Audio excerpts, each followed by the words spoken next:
बच्चों आज हम लोग 2006 में पूछे गए ITI संयुक्त प्रवेश परीक्षा के प्रश्न को लेकर उपस्थित हुए हैं, जिसमें आज का जो हमारा विषय रहेगा वो आपको सामान्य ज्ञान अर्थात जीके रहेगा।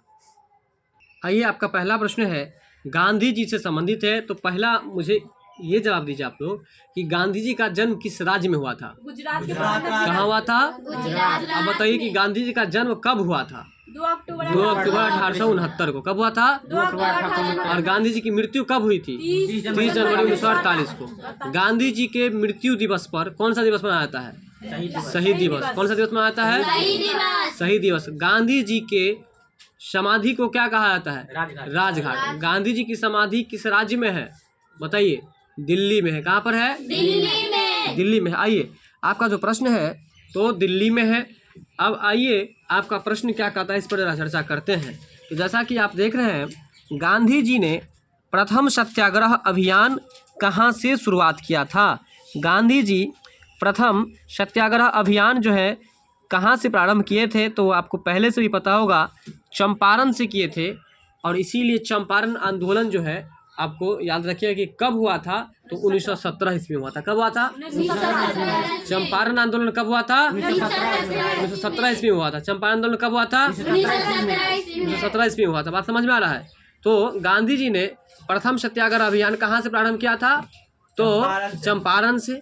चंपारण आंदोलन कब हुआ था? 1917 ईस्वी से। चंपारण आंदोलन कब हुआ था? अच्छा, ये बताइए कि चंपारण आंदोलन जो हुआ था उसमें किस बातों को लेकर के यह आंदोलन हुआ था? तो नील की खेती करने के विरुद्ध जो है यह आंदोलन हुआ था। बात समझ में कुछ आया? तो बताइए कि चंपारण आंदोलन होने का कारण क्या था? भारतीय किसान नील की खेती करने से इनकार कर रहे थे, लेकिन अंग्रेज को नील की खेती उपजाने से, नील की खेती करवाने से बहुत ज़्यादा फायदा होता था। इस वजह से जो है इस बात को लेकर के भारतीय विरोध कर रहे थे और अंग्रेज इस पर ज़बरदस्ती जो है नील की खेती करवा रहे थे। साथ में खेत की उर्वरा शक्ति भी कम होती चली जा रही थी, जिस वजह से भारतीय किसान उग्र रूप ले लिए और उग्र रूप होकर के इसके बाद जो है सो अंग्रेज से लोहा लेने का प्रयास करने लगे। लोहा लेने का मतलब युद्ध करने लगे, संघर्ष करने लगे। तो बताइए कि चंपारण आंदोलन जो हुआ है कब हुआ है? 1917। किस बातों को लेकर हुआ? नील की खेती को लेकर हुआ। क्यों हुआ था? नील की खेती करने के लिए हुआ था। चंपारण आंदोलन कब हुआ था? 1917 ईस्वी में। चंपारण कहाँ है? बिहार राज्य का एक जिला है। चंपारण कहाँ है? जिला है। चलिए, तो गांधी जी ने प्रथम सत्याग्रह अभियान कहाँ से प्रारंभ किए थे? तो चंपारण से। कहाँ से प्रारंभ किए थे? चलिए, आपका अगला प्रश्न है कि वंदे मातरम गीत, वंदे मातरम जो आप स्कूल में गाते हैं, है ना, वंदे मातरम सुजलाम सुफलाम मलयज शीतलाम सस्य श्यामलाम मातरम वंदे मातरम। बात समझ में आ रहा है? तो ये जो वंदे मातरम गीत है यह आपको किनके द्वारा लिखा गया है? तो ये लिखा गया है बंकिम चंद्र चटर्जी के द्वारा। किनके द्वारा? फिर से बोलिए, किनके द्वारा? देखिए, ऐसे प्रश्न में बच्चे बहुत ज्यादा फंसते हैं। अगर राष्ट्रीय गीत पूछ दे तो राष्ट्रीय गीत क्या होता है? राष्ट्रीय गीत कहे तो आपको हो जाएगा वंदे मातरम, राष्ट्रीय गान कहे तो जनगण मन। तो इसलिए राष्ट्रीय गीत अगर पूछे कि किनके द्वारा लिखा गया तो बंकिम चंद्र चटर्जी के द्वारा। और राष्ट्रीय गान किनके द्वारा लिखा गया? तो रविंद्रनाथ टैगोर के द्वारा। बात समझ में कुछ आया? तो बताइए कि वंदे मातरम गीत किसने लिखा है? बंकिम चंद्र चटर्जी ने लिखा है। अगला प्रश्न है आपको शिवाजी के बारे में। किनके बारे में? शिवाजी के बारे में कौन सा कथन सत्य है? ठीक है, इसी तरह से आप लोग अलर्ट रहिए और इसी तरह से बोलते भी रहिए। आपको ही मज़ा आएगा, मुझे भी मज़ा आएगा। और वीडियो देखने वाले को हम ये कहना चाह रहे हैं कि वीडियो अच्छा लगे तो एक बार लाइक शेयर और जम के शेयर सब्सक्राइब भी कर दीजिएगा। तो देखिए, शिवाजी के बारे में हम लोग पढ़ रहे हैं। किसके बारे में पढ़ रहे हैं? शिवाजी के बारे में। देखिए, शिवाजी जो थे मराठा साम्राज्य से जुड़े हुए शासक थे। पहला पॉइंट ये याद रखिएगा। शिवाजी कौन थे? मराठा साम्राज्य के शासक थे, है ना। उन्होंने मराठा को एक राष्ट्र में जोड़ दिया था। किसको जोड़ दिया था? मराठा को। बिल्कुल, मराठा को जो है क्या कर दिया था? एक राष्ट्र में जोड़ दिया था। यहाँ से एक प्रश्न पूछता है कि अष्टप्रधान और अष्टदिग्गज, याद रखिएगा, अष्टप्रधान जो है किनके दरबार के 9 कवि थे, 8 कवि थे? तो शिवाजी के दरबार के। अष्टप्रधान कहे तो शिवाजी याद रखिएगा, अष्टदिग्गज कहे तो कृष्णदेव राय याद रखिएगा। अष्टप्रधान कहे तो शिवाजी और अष्टदिग्गज कहे तो कृष्णदेव राय, बोलिएगा। कृष्णदेव राय। तो बताइए कि शिवाजी के बारे में कौन कथन सत्य है? तो उन्होंने मराठा को एक राष्ट्र में जोड़ दिया, ये सत्य है। अगला प्रश्न है इंडियन नेशनल आर्मी क्या है?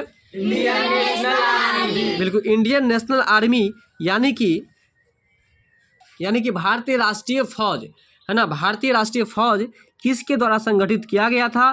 तो सुभाष चंद्र बोस के द्वारा। और 4 नंबर प्रश्न को भी कर लीजिए, क्यों भी कीजिएगा वो समझ लीजिए। देखिए, भारतीय राष्ट्रीय फौज यदि कहे तो उसका आंसर सुभाष चंद्र बोस दीजिएगा। भारतीय राष्ट्रीय कांग्रेस ये सरकार यदि बोल दे, क्या बोल दे? भारतीय राष्ट्रीय सरकार की स्थापना किसने किया या गठन किसने किया? तो रास बिहारी बोस दीजिएगा। ये प्रश्न पीछे भी चर्चा किए थे। तो बताइए कि इंडियन नेशनल आर्मी को हिंदी में हम लोग क्या कहते हैं? भारतीय राष्ट्रीय फौज। और भारतीय राष्ट्रीय फौज कहे तो इसका आंसर मानिएगा सुभाष चंद्र बोस। और भारतीय राष्ट्रीय सरकार कहे तब इसका आंसर क्या मानिएगा? रास बिहारी बोस। क्या मानिएगा?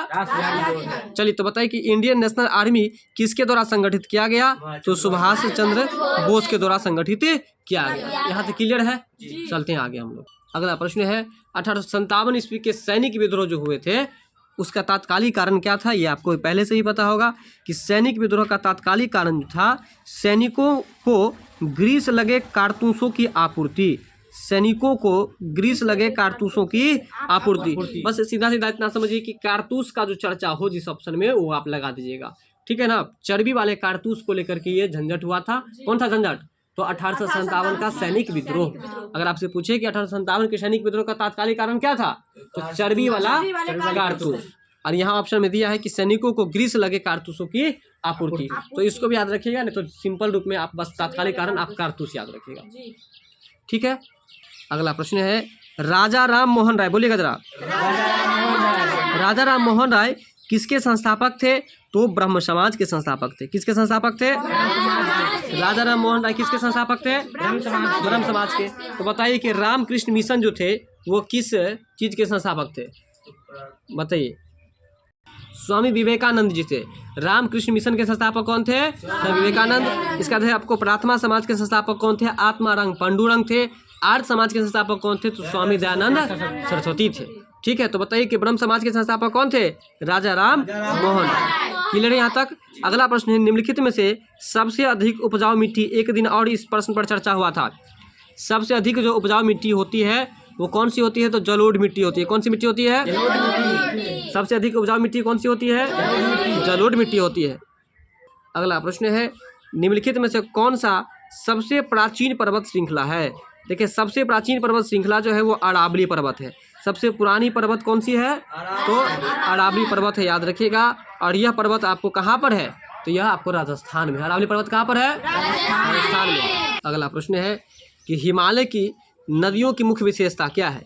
देखिए, हिमालय की नदियों की जो मुख्य विशेषता है वह आपको उनमें 12 मासी पानी बहता है। याद रखिएगा कि हिमालय की जो नदी है उसकी मुख्य विशेषता ये है, मतलब हिमालय पर्वत है ना जी, तो हिमालय पहाड़ से जुड़ा हुआ जो भी नदी है, हिमालय पहाड़ से जो पानी जिस नदी में गिरता है वो नदी 12 मास मतलब सालों भर जो है वो नदी चलती रहती है या बहती रहती है। बात समझ में आया कि नहीं? तो वही बात है कि हिमालय की नदियों की मुख्य विशेषता क्या है? तो उसकी विशेषता है कि उनमें 12 मासी पानी बहता है। बात समझ में आया कि नहीं आया? अगला प्रश्न है भारत के समुद्री मार्ग का अन्वेषण किसने किया? भारत के समुद्री मार्ग का अन्वेषण जो है वास्को डी गामा के द्वारा किया गया है ना। वास्को डी गामा के द्वारा भारत के समुद्री मार्ग का खोज किया गया। अन्वेषण का मतलब खोज होता है। तो बताइए कि वास्को डी गामा जो है भारत कब आया था? 1498 ईस्वी में। कब आया था? 1498 ईस्वी में। और समुद्री मार्ग का खोज भी जो है वास्को डी गामा ने नहीं किया है, तो ये भी आप याद रखिएगा। अगला प्रश्न है कि भारत की कोकिला किसे कहा जाता है? तो याद रखिएगा कि भारत की कोकिला सरोजनी नायडू को कहा जाता है। भारत की कोकिला किसको कहता है? भारत की कोकिला किसको कहता है? सरोजनी नायडू को कहा जाता है। बात कुछ समझ में आया? चलिए, अगला प्रश्न है लुम्बिनी के बारे में। किसके बारे में? लुम्बिनी के बारे में। लुम्बिनी जो है वह आपको किसका धार्मिक स्थल है? लुम्बिनी जो है वह किसका धार्मिक स्थल है? तो याद रखिएगा लुम्बिनी आपको है ना बौद्धों का यानी कि बौद्ध धर्म का जो है धार्मिक स्थल है। लुम्बिनी जो है किस धर्म का धार्मिक स्थल है? बौद्ध धर्म का। बौद्ध धर्म का धार्मिक स्थल है। अगला प्रश्न है कि भारत का लौह पुरुष किसे कहा गया है? भारत का लौह पुरुष जो है सरदार वल्लभ भाई पटेल को कहा गया है। किसको कहा गया है? भारत का लौह पुरुष किसे कहा गया है? सरदार वल्लभ भाई पटेल को कहा जाता है। तो बताइए कि सरदार वल्लभ भाई पटेल को सरदार की उपाधि किसने दी? तो याद रखिएगा, बारदोली की महिलाएं ने दी थी। कौन दी थी? बारदोली की महिलाएं ने दी थी। अगला प्रश्न है, प्रसिद्ध सांची स्तंभ जो है किसके समय में बना था? बताइए। सांची स्तूप जो है अशोक महान के समय में बना था। या याद रखिएगा कि सांची के स्तूप का निर्माण किनके समय में हुआ, किसके शासनकाल में हुआ? अशोक के शासनकाल में। अगर आपसे पूछ दे कि सांची का स्तूप या सांची का स्तंभ किस राज्य में है? मध्य प्रदेश में। किस राज्य में है? मध्य प्रदेश में है। अगला प्रश्न है कि राज्यसभा की मीटिंग यानी कि राज्यसभा की सभा का जो संचालन होता है वो कौन करता है? देखिए, राज्यसभा की मीटिंग का संचालन उपराष्ट्रपति करता है। कौन करता है? राज्यसभा की मीटिंग का संचालन कौन करता है? तो उपराष्ट्रपति करता है। अब बताएंगे आप लोग, विश्व का सबसे बड़ा महासागर कौन सा है? प्रशांत महासागर। बिल्कुल, कल के क्लास में भी चर्चा किए थे कि विश्व का सबसे बड़ा जो महासागर है वो प्रशांत महासागर है। और उसी महासागर में एक खाई है जिसको मेरियाना ट्रंच या मारियाना गर्त भी कहा जाता है। तो विश्व का सबसे बड़ा महासागर कौन सा है? प्रशांत महासागर है। अगला प्रश्न है कि खरीफ की फसल जो है कौन नहीं है? तो देखिए, जो नहीं है उसको याद नहीं करना है, जो है पहले उसको याद कीजिए। मूंगफली जो है खरीफ फसल है, बोलिएगा। खरीफ फसल है। मक्का जो है ये भी खरीफ फसल है। मक्का खरीफ फसल है। और बाजरा है वो भी आपको खरीफ फसल है, बोलिए। तो अब बताइए कि खरीफ फसल के अंतर्गत कौन कौन से फसल आते हैं? बाजरा, मक्का, बाई सीरियल बोलिए। मूंगफली, मक्का, बाजरा, बोलिए। मूंगफली, मक्का, बाजरा, सीरियल से बोलिए। मूंगफली, मक्का, बाजरा। तो बताइए कि खरीफ फसल के अंदर क्या सब आता है? मूंगफली, मक्का, बाजरा। अब हुआ, और इसी तरह से बोला कीजिए आप लोग, ठीक है। आइए इसके बाद हम बात करते हैं सरसों के बारे में कि सरसों किस फसल के अंतर्गत आता है। सरसों आपको रबी फसल है, याद रखिएगा। बाकी इसको छोड़ करके जो भी फसल है वो आपको खरीफ फसल के उदाहरण दिए गए थे। चलते हम लोग अगले प्रश्न पर। अब आपका अगला प्रश्न है, चार आश्रम, बोलिएगा जरा। चार आश्रम किससे संबंधित है? तो चार आश्रम जो है जीवन के चरणों से संबंधित है। किससे संबंधित है? जीवन के चरणों से। चार आश्रम किससे संबंधित है? जीवन के चरणों से। यह आपके लिए एक नया प्रश्न है, बीबीआई कर लीजिए। चार आश्रम किससे संबंधित है? तो जीवन के चरणों से संबंधित है। अब जीवन के चरणों से संबंधित है, इसके बारे में जरा समझ लीजिए। अब यहाँ पर कुछ बच्चे के मन में आ रहा होगा कि चातुर्वर्ण समाज की जो कल्पना की गई थी, ब्राह्मण, क्षत्रिय, वैश्य और शूद्र, उसके बारे में मन में आ रहा होगा और उसका आंसर आप जाति भी मार देंगे। लेकिन इसका सही आंसर वो नहीं है। चार आश्रम किससे संबंधित है? तो यह आपको चार जाति नहीं है, ध्यान देना, चार आश्रम है। तो चार आश्रम जीवन के चरणों से संबंधित है, यानी कि किसी भी मनुष्य का जीवन जो है ना वो कितने चरणों में बटा हुआ होता है? चार चरणों में, जिसमें कि सबसे पहला जो है वो ब्रह्मचर्य है। जब आप पैदा लेते हैं 18 वर्ष तक लगभग में, या 22 वर्ष तक, मैंने उसका तो कोई लिमिट ही नहीं है, लेकिन कम से कम 18-22 लेकर के चलिए। 18-22 वर्ष तक शादी करते हैं कि नहीं करते हैं? जी। 18-22 वर्ष तक शादी करते हैं। तो भाई 18-22 वर्ष तक तो आप शादी नहीं, अविवाहित रहते हैं ना जी। तो जी कैसे बोल रहे हैं? तो 18-20 वर्ष तक के बाद करते हैं ना जी। हम क्या बोल रहे हैं? 18। हम बता रहे थे आपको कि लड़कियों को शादी करने का उम्र कम से कम सरकार की तरफ से अब आ गया है कि 18 वर्ष की लड़की होगी तो शादी उसको आप कर सकते हैं। उससे पहले की शादी यदि करेंगे तो आप थाना में रिपोर्ट कर देंगे तो ये आपको कंप्लेन हो जाएगा दर्ज। इसके बाद आपके ऊपर कार्रवाई की जाएगी। और लड़कों का उम्र है कम से कम 22 वर्ष। 22 वर्ष से पहले लड़का शादी नहीं कर सकता है। तो कहने का मतलब ये है कि हम लोग 18 वर्ष तक कम से कम किस रूप में रहते हैं? तो शादी नहीं करते हैं। तो किस रूप में? तो इसका मतलब अविवाहित। और अविवाहित जब होते हैं तो उसको हम लोग कहेंगे ब्रह्मचर्य के रूप में। किसके रूप में? तो अगर कोई व्यक्ति जीवन भर अगर शादी नहीं करे तो इसका मतलब वो क्या रहेगा? ब्रह्मचर्य रहेगा। क्या रहेगा? ब्रह्मचर्य रहेगा। ब्रह्मचर्य रहेगा। तो सबसे पहला अवस्था जो है, सबसे पहला आश्रम वो ब्रह्मचर्य हो गया। दूसरा आश्रम जो हुआ गृहस्थ आश्रम, बोलिएगा। जब आपका शादी विवाह हो जाता है तो इसका मतलब आप गृहस्थ आश्रम में चले जाते हैं। इसके बाद है आपको वानप्रस्थ आश्रम, और इसके बाद जो है अंतिम में देखिएगा जब लोग वृद्धावस्था में चला जाता है तो भगवान का पूजा पाठ खूब करने लगता है, इसलिए उस आश्रम का नाम दे दिया है संन्यास आश्रम। कौन सा आश्रम? संन्यास आश्रम। चाहे वो हिंदू हो या मुस्लिम हो, जब शादी विवाह हो जाता है, धिया पुता का शादी विवाह कर दिया, इसके बाद वह जो है भगवान के नाम में एकदम रम जाता है, भगवान का नाम लेने लगता है, दुआ सलाम करने लगता है। नहीं, ये बात सही है कि गलत है? तो बताइए कि जीवन का 4 आश्रम कौन कौन सा है, फटाफट से बताइए। ब्रह्मचर्य है, गृहस्थ आश्रम है, वानप्रस्थ आश्रम है, और चौथा जो है आपको संन्यास आश्रम है। बात समझ गए? तो ये आपके जीवन के चरणों का 4 आश्रम था, हम आपको बहुत अच्छा से बताया है। वीडियो अच्छी लगे तो शेयर सब्सक्राइब जरूर कीजिएगा। चलते हम लोग अगले प्रश्न। अब आपका अगला प्रश्न है मृदा संरक्षण। मृदा संरक्षण में वेदिकाकरण जो है किसकी वेदिकाकरण सहायता करती है, मतलब किसमें सहायता करती है? मृदा संरक्षण में वेदिकाकरण, याद रखिएगा, वेदिकाकरण, देख रहे हैं ना ये वर्ड, वेदिकाकरण जो है वो किसमें सहायता करती है? तो पहाड़ी क्षेत्रों में। किसमें सहायता करती है? वेदिकाकरण किसमें सहायता करती है? पहाड़ी क्षेत्रों में।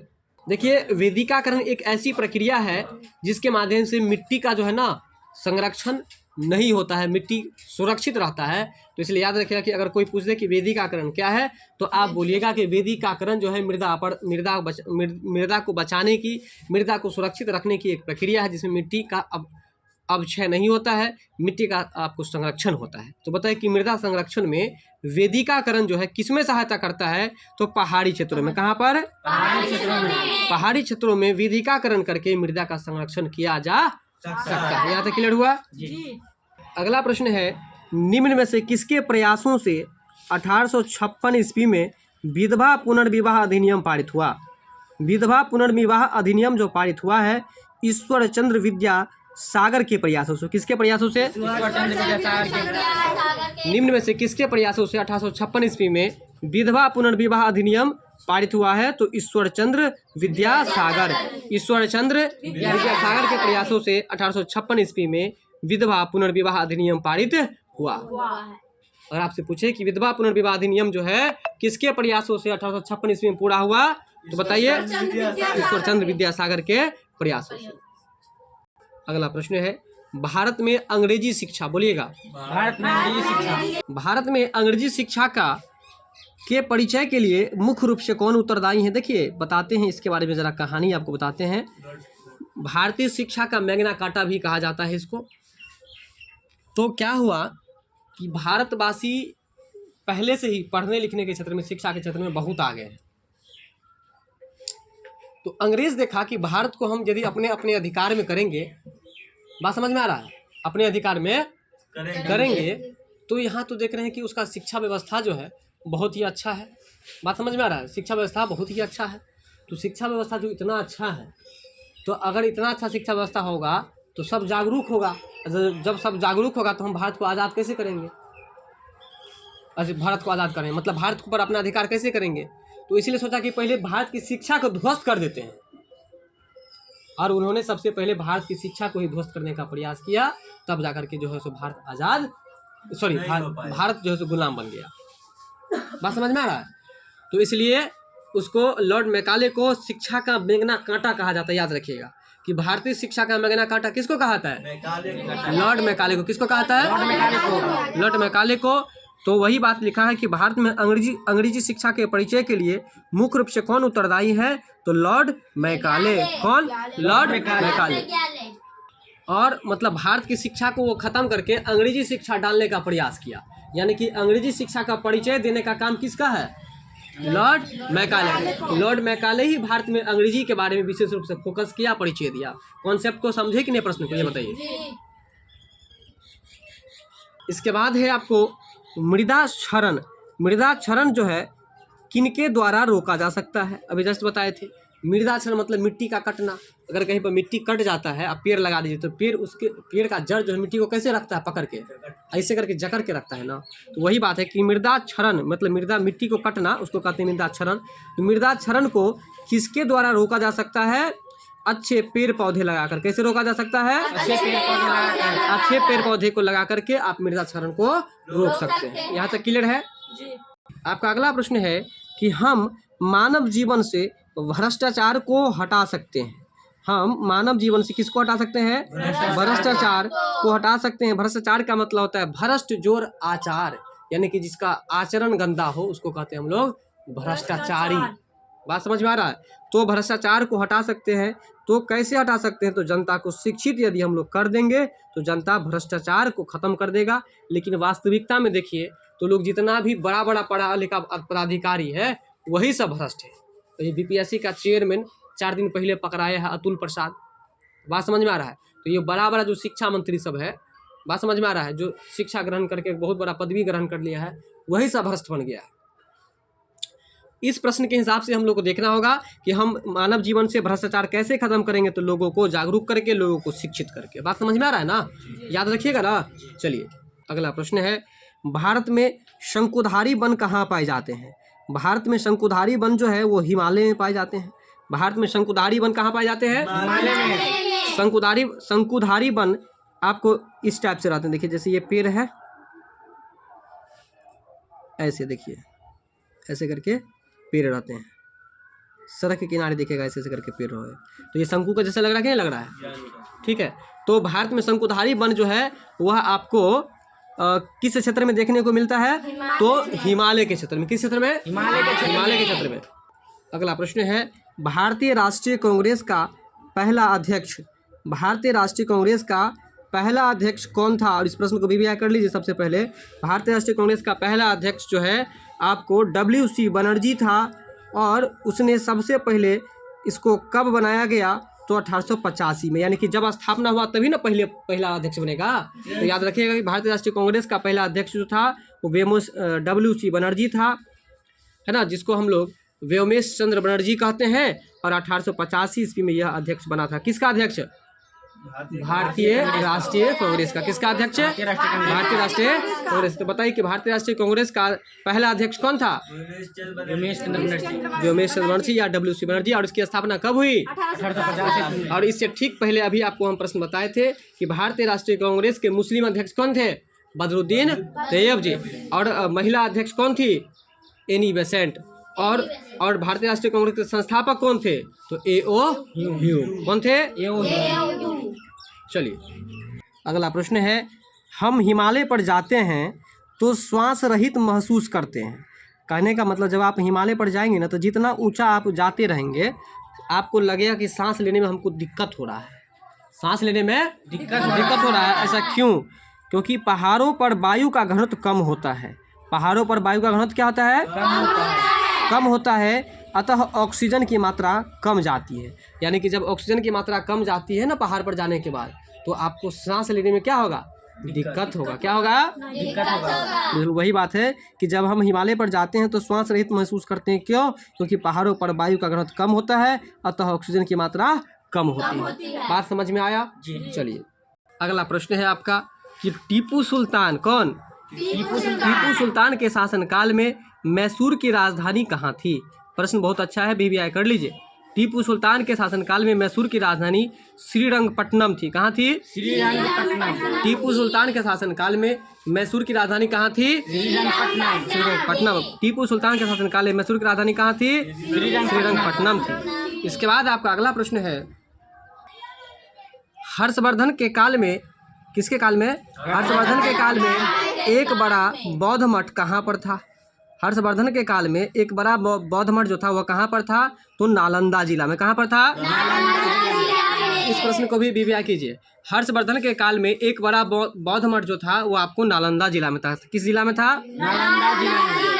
नालंदा जिला में था। इसके बाद आपका अगला प्रश्न है, स्वतंत्रता के बाद, यानी कि जब भारत आज़ाद हो गया उसके बाद भारतीय लोकतंत्र के समक्ष बहुत बड़ी चुनौती थी। क्या चीज़ थी? तो शांति बनाए रखना, है ना। क्या चुनौती थी? तो शांति बनाए रखना। यानी कि जब भारत आज़ाद हो गया तो भारत के लोकतंत्र के सामने जो है सबसे बड़ी चुनौती थी। और क्या चीज़ की चुनौती थी? तो शांति बनाए रखना। क्या चीज़ की चुनौती थी? शांति बनाए रखना। बताइए, ये प्रश्न आप लोगों को पता होगा कि दीन ए इलाही निम्न में से क्या था? तो दीन ए इलाही जो था वो क्या था? यह एक धर्म का नाम था। दीन ए इलाही धर्म किसने चलाया था? बताइए आप लोग। अकबर ने। किसने चलाया था? अकबर ने। दीन ए इलाही धर्म किसने चलाया था? अकबर ने। अकबर ने चलाया था। यह एक प्रकार का धर्म था। अगला प्रश्न है कि गुप्त साम्राज्य का गुप्त साम्राज्य का वास्तविक संस्थापक किसे माना जाता है? गुप्त साम्राज्य का वास्तविक संस्थापक जो है चंद्रगुप्त प्रथम को माना जाता है। किसको माना जाता है? गुप्त साम्राज्य का वास्तविक संस्थापक किसे माना जाता है? चंद्रगुप्त प्रथम को माना जाता है। बात समझ गए? चलिए बताइए कि गुप्त वंश के संस्थापक कौन है? जब गुप्त वंश के संस्थापक पूछ दे तो याद रखिएगा श्रीगुप्त दीजिएगा, और जब गुप्त वंश के वास्तविक संस्थापक लगा दे तो चंद्रगुप्त प्रथम मारिएगा। इसलिए ये प्रश्न ज़्यादा फंसने वाला है, इसको आप लोग सबसे पहले VVI कर लीजिए। कर लिए? चलिए, गुप्त साम्राज्य के वास्तविक संस्थापक अगर कहेगा तो क्या मारिएगा? चंद्रगुप्त प्रथम। और जब सीधे गुप्त वंश के संस्थापक कहेगा तब क्या मारिएगा? श्रीगुप्त मारिएगा। अब आपका अगला प्रश्न है, इंग्लिश चैनल को पार कर, आपका प्रश्न है इंग्लिश चैनल को पार कर जाने वाली एशिया की पहली महिला तैराकी कौन थी? है ना, इंग्लिश चैनल को पार करने वाली एशिया की पहली जो महिला तैराक थी वो कौन थी? तो आरती साहा। कौन थी? आरती साहा जो थी वो इंग्लिश चैनल को, अब चैनल का मतलब ये फेसबुक इंस्टाग्राम का चैनल मत तो समझ लीजिएगा।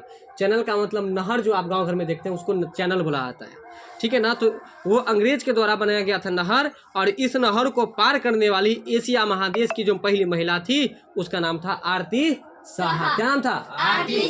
आरती साहा नाम था। अगला प्रश्न है कि प्लासी का युद्ध जो है के समय बंगाल का नवाब कौन था? प्लासी के युद्ध के समय बंगाल का नवाब आपको सिराज उद दौला था। और एक प्रश्न और याद रखिएगा कि प्लासी का युद्ध कहाँ हुआ था? तो ये आपको पश्चिम बंगाल हुआ था। कब हुआ था? तो 1757 में हुआ था। किस महीना में हुआ था? तो 23 जून 1757 में हुआ था। कब हुआ था? 23 जून 1757 में हुआ था। प्लासी का युद्ध किस राज्य में हुआ था? पश्चिम बंगाल में हुआ था। किस राज्य में हुआ था? बंगाल में। कहाँ हुआ था? पश्चिम बंगाल में। कब हुआ था? 1757। पूरा डेट बताइए। 1757 में। और प्लासी के युद्ध के समय बंगाल का नवाब कौन था? सिराजुद्दौला। कौन था? अब आपका अगला प्रश्न है, किसके शासनकाल में इब्न बतूता भारत आया था? किनके बारे में बात कर रहे हैं हम लोग? पहले ये बताइए। इब्न बतूता के बारे में। तो इब्न बतूता जो भारत आए थे वो किसके शासनकाल में आए थे? मोहम्मद बिन तुगलक के शासनकाल में। किसके शासनकाल में? मोहम्मद बिन तुगलक के शासनकाल में। इब्न बतूता जो भारत आए थे किसके शासनकाल में आए थे? मोहम्मद बिन तुगलक के शासनकाल में आए। तो बताइए फिर से कि इब्न बतूता किसके शासनकाल में भारत आए थे? मोहम्मद बिन तुगलक के शासनकाल में भारत आए। यहाँ तक क्लियर है? आगे चले। चलिए, अब एक प्रश्न बता दीजिए कि इब्न बतूता किस देश के यात्री था? ये चलिए, मोरक्को का। ठीक है, अगले प्रश्न पे चलते हैं हम लोग। आपका अगला प्रश्न है, पर्वत केटू कौन सा पर्वत है? केटू पर्वत है, उसको किस और भी दूसरे नाम से जाना जाता है? तो गॉडविन ऑस्टिन। गॉडविन ऑस्टिन याद रखिएगा कि केटू पर्वत जो है इसका दूसरा नाम क्या है? तो गॉडविन ऑस्टिन है। क्या है? गॉडविन ऑस्टिन है। क्या है? Godwin Austen. गॉडविन ऑस्टिन का नाम जो है केटू भी है, या केटू का दूसरा नाम आप गॉडविन ऑस्टिन ही बोल सकते हैं। अब आपका अगला प्रश्न है कि भारत में किस स्थान पर सबसे अधिक वर्षा होती है? और ये इस प्रश्न की चर्चा हम कर दिए थे, आप लोगों को किए थे कि नहीं किए थे? तो भारत में किस स्थान पर जो है सबसे अधिक वर्षा होती है? तो मासिन राम में, या कहीं कहीं पर मावसिन राम भी लिख देता है, जो कि मेघालय का एक क्षेत्र है। तो ज़्यादा चिंतित होने की जरूरत नहीं है, दोनों बराबर है। तो बताइए कि भारत के किस स्थान पर सबसे अधिक वर्षा होती है? है ना। तो सबसे अधिक वर्षा आपको मावसिन राम में होती है। कहाँ पर होती है? मावसिन। भारत में आपको किस स्थान पर सबसे अधिक वर्षा होती है? फिर से बताइए एक बार। मावसिन राम में। मावसिन राम किस राज्य का क्षेत्र है? मेघालय का क्षेत्र है। और सबसे अधिक वर्षा, सबसे कम वर्षा कहाँ पर होता है बताइए? लेह लद्दाख में। कहाँ पर होता है? अगला प्रश्न है, इतिहास में जहीरुद्दीन, क्या नाम है? जहीरुद्दीन मोहम्मद के नाम से किसको जाना जाता है? इतिहास में जहीरुद्दीन मोहम्मद के नाम से किसको जाना जाता है? तो याद रखिएगा कि बाबर को जाना जाता है। किसको जाना जाता है? जहीरुद्दीन मोहम्मद के नाम से किसको जाना जाता है? बाबर को। तो बताइए कि बाबर किस वंश की स्थापना किए थे? मुगल वंश के। बाबर किस वंश की स्थापना किए थे? बाबर किस वंश की स्थापना किए थे? मुगल वंश के। तो बताइए कि बाबर का उपनाम क्या है? पूरा नाम है जहीरुद्दीन बाबर मोहम्मद। जहीरुद्दीन मोहम्मद बाबर। जहीरुद्दीन मोहम्मद बाबर। बात समझ गए? अगला प्रश्न है, अरावली पहाड़ियाँ, कौन पहाड़ियाँ? अरावली पहाड़ियाँ किस राज्य से होकर गुजरती है? ठीक है, तो सबसे पहले ये बताइए कि अरावली पहाड़ियाँ की चर्चा हम किए थे कि नहीं किए थे? जो कि सबसे पुरानी पर्वत है, और ये कहाँ पर उसी टाइम बता दिए थे, कहाँ पर था, राजस्थान में। यहाँ भी वही आंसर है।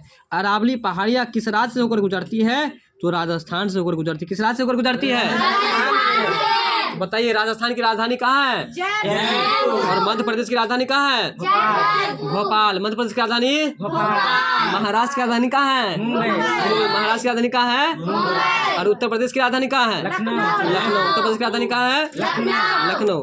अगला प्रश्न है कि करो या मरो नारा भारतवर्ष के किस आंदोलन का नारा था। तो करो या मरो का नारा जो है भारत छोड़ो आंदोलन में दिया गया था, जो कि 1942 में दिया गया था। कब दिया गया था, 1942 में। और भारत छोड़ो आंदोलन के दौरान यह नारा महात्मा गांधी के द्वारा दिया गया था। बात को समझ में आया, ठीक है। अगला प्रश्न है आपका कि भारत की स्वतंत्रता प्राप्ति के समय, मतलब भारत जब आज़ाद हुआ उस समय, भारत की स्वतंत्रता प्राप्ति के समय ब्रिटेन के प्रधानमंत्री कौन थे, इसको भी कर लीजिए। वो प्रधानमंत्री का नाम था क्लेमेंट एटली। क्या नाम था, क्लेमेंट एटली। भारत की स्वतंत्रता प्राप्ति के समय ब्रिटेन के प्रधानमंत्री कौन थे, क्लेमेंट एटली थे।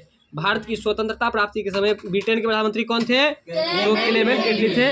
इस प्रश्न को आप लोग क्या कर लेंगे, भिभिया कर लेंगे। अगला प्रश्न है भारतीय राष्ट्रीय कांग्रेस की प्रथम महिला अध्यक्ष, बताइए। इसकी चर्चा किए थे कि नहीं किए थे, अभी जस्ट चर्चा किए थे। तो भारतीय राष्ट्रीय कांग्रेस के की प्रथम महिला अध्यक्ष जो थी वो कौन थी, एनी बेसेंट। कौन थी, एनी बेसेंट थी। अगला प्रश्न है भारत का जो प्रथम पंचवर्षीय योजना है वो आपको कब चलाया गया है, तो 1951 से लेकर के है ना 56 में उसका पूरा योजना का समय है। लेकिन ये योजना का अवधि नहीं पूछ रहा है आपसे, पूछ रहा है कि प्रथम पंचवर्षीय योजना की शुरुआत कब हुई, तो 51 से 52 के बीच में। कब शुरू हुई है, बिल्कुल 1951 से लेकर के 1952 के बीच में प्रथम पंचवर्षीय योजना की शुरुआत हुई और 56 तक रहा है। कब तक रहा है, 56। अगला प्रश्न है बांग्लादेश का राष्ट्रीय गीत अमार सोनार बांग्ला, बोलिएगा। बांग्लादेश का राष्ट्रीय गीत कौन सा है, फिर से बोलिए। और ये जो बांग्लादेश का राष्ट्रीय गीत है अमार सोनार बांग्ला, किसके द्वारा लिखा गया है, तो यह आपको रविंद्रनाथ टैगोर के द्वारा लिखा गया है। किसके द्वारा लिखा गया है, किसके द्वारा लिखा गया है, बहुत अच्छा। कौन सा गीत है,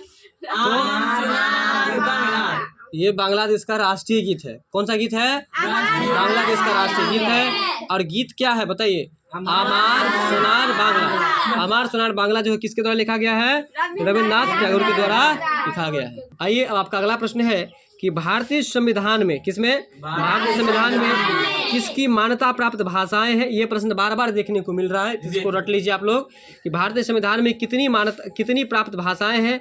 जो आपको मान्य है तो 22 है। हालांकि इसका आंसर यहाँ पर इनमें से कोई नहीं होगा क्योंकि 22 का ऑप्शन ही नहीं है, तो याद रखेगा इनमें से कोई नहीं। और कितनी भाषाएं मान्य है, तो 22 भाषा का ऑर्डर किया गया है। लेकिन पूछेगा कि कितनी अनुसूची में, 8वीं अनुसूची। कितनी अनुसूची में, 8वीं अनुसूची में शामिल किया गया है।